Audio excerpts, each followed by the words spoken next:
Okay, I'm going to finish demonstrating the slab cylinder that I'm making.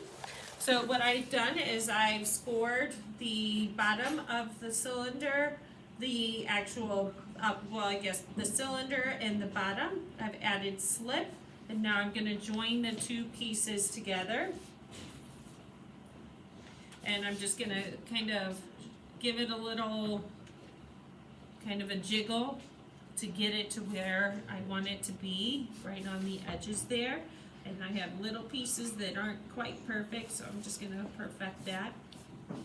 And if you can get up close to see what I'm doing here, now I'm going over that seam. Remember, I mentioned in that last video that a seam is where two pieces of clay are joined together. So now I'm going to just take my hand along those seams and just smooth that out until I've gone around the entire cylinder.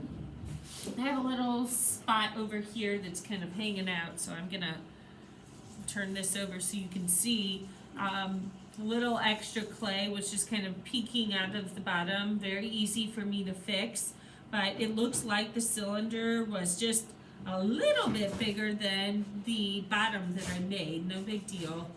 Now I'm going to take my rib tool and I'm just going to drag the clay from the bottom towards the top. And now I'm going to support the inner wall so that it doesn't start to cave in.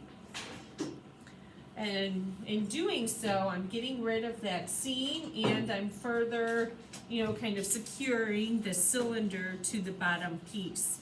So I'm going to go around just every edge, kind of smooth over any imperfections and kind of make sure that it's actually a cylinder.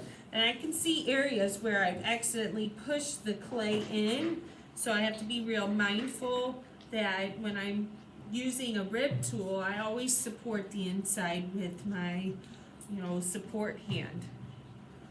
Okay, so now I am ready to work on, adding details and whatnot.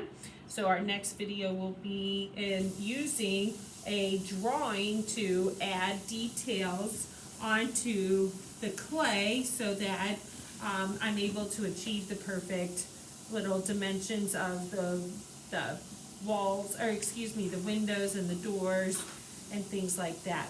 All right, and that completes the demonstration.